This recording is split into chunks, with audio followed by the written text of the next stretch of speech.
podcastindex.org is the company and is the website that is building this and managing it and has a community of open source developers around it. Okay, podcastindex.org is the... And collectively, we call it Podcasting 2.0.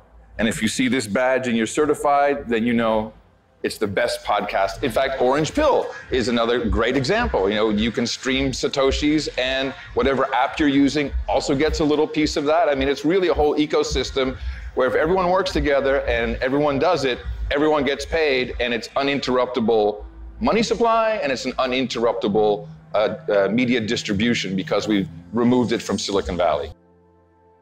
Even at the basic level, you as an individual can make an RSS feed, which is just a text file basically. You can put it on a server and you're good to go. You don't need anyone else. You can get your own node, plug it into your, a Raspberry Blitz, plug it into your network at home, and you can receive the payment. So you don't need anyone. Now, is it still handy to have tool makers like Buzzsprout or RSS.com or these guys who are hosting companies? Of course, because they'll make it easier for you. You don't have to maintain your server. But in essence, you don't need it. And yes, I think it is very analogous to what's happening with GameStop, where we initially started this as a defensive move against deplatforming. Now we're offensive. We have 18 features that no Apple doesn't have it. Spotify doesn't have it. And what is really interesting is Apple has started to make their own moves, and they changed the way their app works, which screwed anyone who was using their index as an independent app developer. They could no longer use it.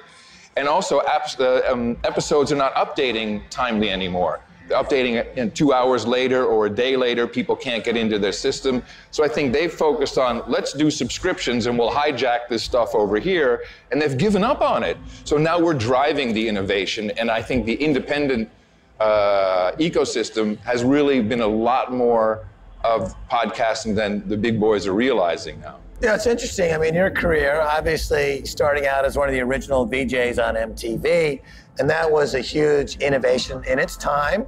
Yes. And nevertheless, it was the index for that paradigm of music television. And they were the tastemaker, they were the gatekeeper. Then when the iPad came around, the iPod from Apple, and it introduced this idea of content on delivery. Mm-hmm. You get your radio show when it's convenient for you, is essentially what a podcast is. That's exactly how it went. So you transitioned into this new medium, new platform. You kind of like invented it, or you were on the vanguard. And now with streaming sats, with this index of podcasts, you've taken it to another level. On a personal level, your journey is interesting because it's more entrepreneurial than it is the guy in front of the camera. You're really more of an entrepreneur.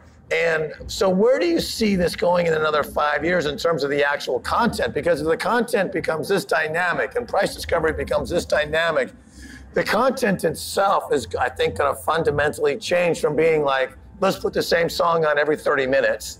Like, or worse, on TikTok, every 10 seconds, the next video comes up, which is really how the music industry is breaking songs now, is TikTok. Right. I mean, that's total mind control. That's some crazy ass drugs, that stuff. Am I correct? It seems to me the music these days is produced by artificial intelligence to put the hooks into your subconscious mind.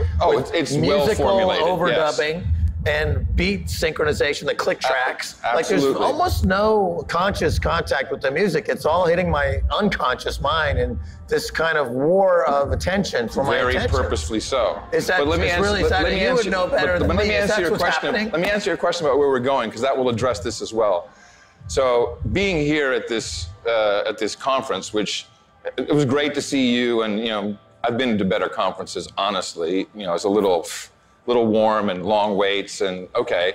But to meet people that we've been working with for years, of course, to meet them in person, and we've moved our goalposts so far now that we're going to do this for documentaries. So we'll call it Documentaries 2.0. This is again an industry that is really hurting under the Silicon Valley takeover of the studios. Because if you can even get on a streaming platform, at the end of the day, there's only pennies that drip out. So we're launching that. It'll actually be a WebLN interface, which will open up in your Breeze wallet or any other Lightning wallet. Then we're doing it for music. And I think this is the core. We took it one step further, this payments. When you listen to a podcast, or it'll also be for music, the creators can put a split of the money in what we call the value block. So that you as a listener will be sending maybe 100 sats a minute for whatever you're listening to, but 10% may go to the bass player, 10% to the lead singer, maybe to someone who helped invest, and it goes to their individual wallets directly from the consumer who's listening. So you've removed every single middleman there, and you've also put a big dent in this horrible infrastructure known as the performing rights organizations, the PROs, ASCAP, BMI, the Sync Rights, the Harry Fox Agency, all publishing in general, which take your creative work and 48 months later maybe give you a penny, and everyone else is basically, in my opinion, stolen your money. Can you build in a Creative Commons license into that as well? That, of course.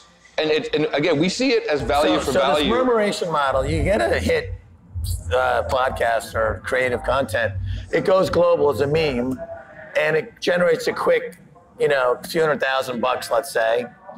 Everyone gets a slice, a piece, but that's Creative Commons. So there's no, that's the only way it works. The only way it works is if you say, anyone can access my content.